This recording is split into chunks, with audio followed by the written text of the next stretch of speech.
Hi, I'm Kristen from Growing Global Citizens. I'm an American teacher and traveler who has spent most of my adult life traveling abroad. Let's talk about London. You probably already know that London is located in southern England, but you may not know that London is huge and has 6 international airports. Yeah, 6. Greater London has around 9 million people, and at over 1,500 square kilometers, it's bigger than many small countries. For you as a traveler, this means that you should plan on seeing sites that are near each other at the same time to minimize the time going from one place to another. Here's the itinerary that I'd recommend. Check the show notes for the link to my website to see exactly what to do on each day.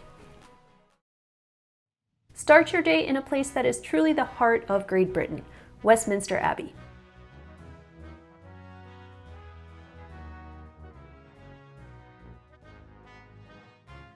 The Abbey itself is beautiful, with delicate Gothic architecture and stunning stained glass windows.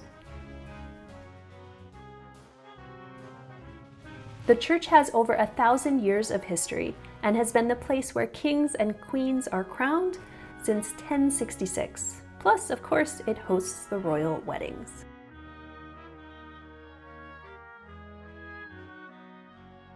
Make sure to buy tickets in advance online. You'll book an entrance time and pay a whopping £30 per adult, but it's worth it. A visit here is like a who's who of Western Civ. Over 3,000 famous Britons are buried here, each more famous than the last.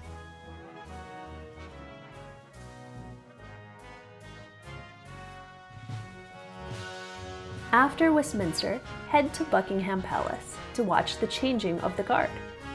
The days and times vary, so again, planning ahead is essential to catch this special event. There are lots of places along the way to watch the route, but also lots of people to elbow out of the way.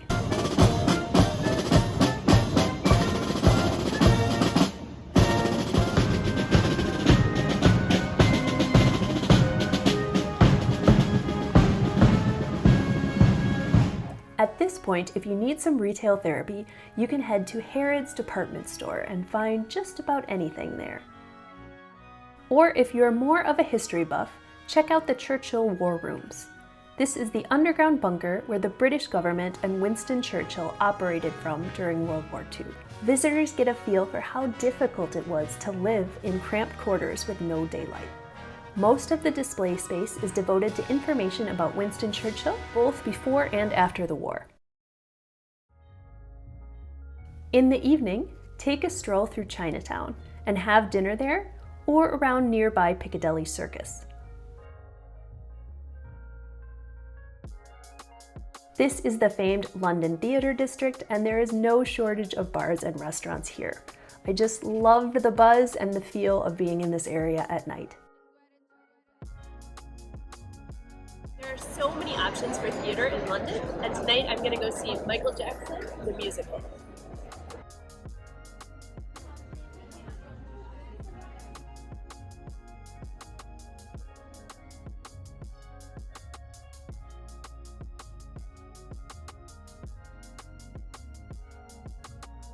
Good morning, London!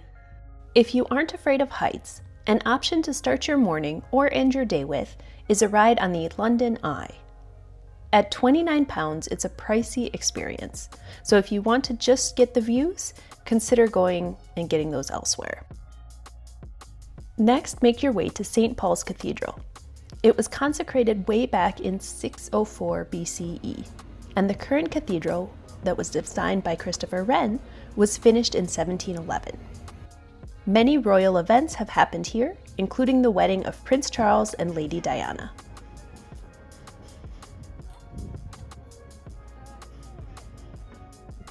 The path from St. Paul's leads to the spectacular Millennium Bridge, a London icon. When the pedestrian bridge opened, it was closed 2 days later because it swayed and wobbled, and took another 2 years to fix. But it's safe now and a fun bridge to walk over. On the other side of the bridge is the Tate Modern Art Museum. It's open every day of the week and it's free, so definitely worth the time to pop in.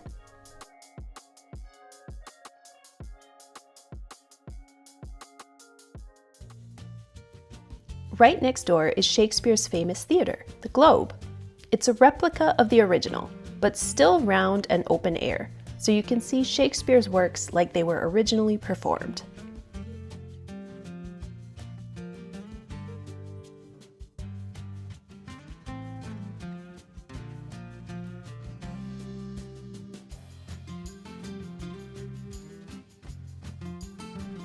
And Shakespeare still makes appearances in this area of town, like in Borough Market.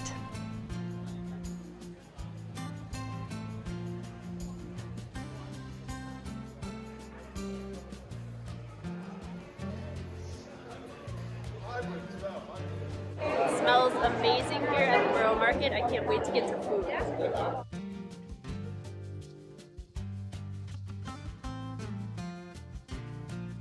My favorite light lunch in England is the toastie, a grilled cheese sandwich, and you can tell that they're popular here.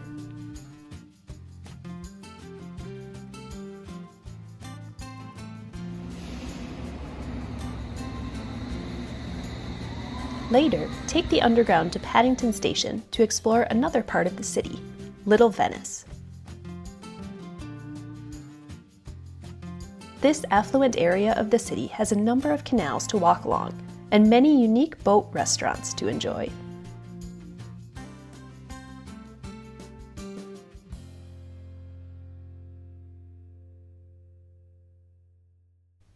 If you haven't already ordered fish and chips at a pub, the Prince Alfred is a good place to do so. Today we start with a boat ride. Instead of spending money on a sightseeing cruise on the Thames, buy a ticket on the Uber boat by Thames Clippers to get to your destination. Head downriver to Greenwich and enjoy the sights on the way. Greenwich has a rich naval history. When you arrive, you'll immediately see the Cutty Sark ship, now a museum. The old Royal Naval College is here, and also the National Maritime Museum, and a fun sculpture called Nelson's Ship in a Bottle.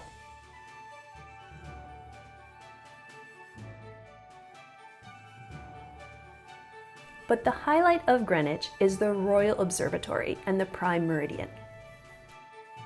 This is the actual Prime Meridian, the line that measures longitude around the world.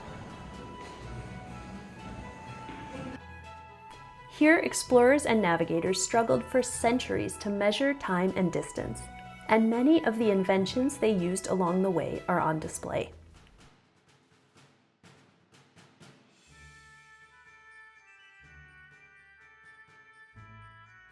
After exploring Greenwich Market and grabbing something to eat, make your way back towards central London to the Tower of London. The Tower of London has been a fortress, a mint, a palace, a prison, and a place where heads have rolled, literally.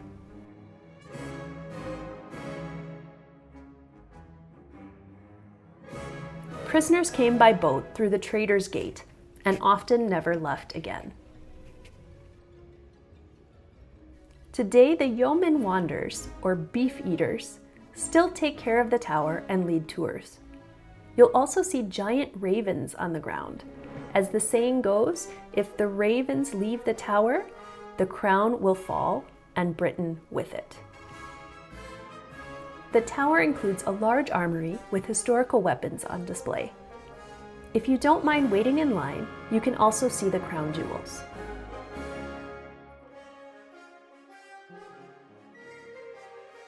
Before you leave the tower, don't forget to get a shot of the Tower Bridge, one of the most iconic symbols in London. In the evening, head to the Leek Street Arches near Waterloo Station, where adjoining tunnels make up London's longest legal graffiti wall and a trendy urban hangout.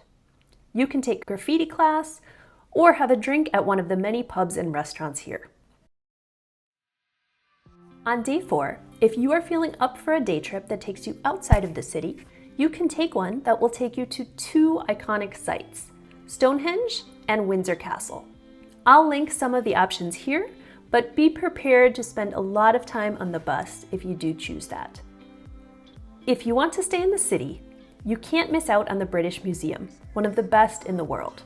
It's free to visit, and you can book an entry ticket in advance so you don't have to wait in line. See the Rosetta Stone, Egyptian mummies, and objects from around the world. Visitors could easily spend all day here. The Victoria and Albert Museum is also excellent and has a great display of art and artifacts from around the world. End your trip with a visit to the Sky Garden, a modern skyscraper with a garden on top. It's free to visit, but there is ticketed entry during peak times. Better yet, reserve a table so you can toast your time in London with a drink and a view. Cheers to a great trip! I have new videos every month, so check out the link below and subscribe so you don't miss them.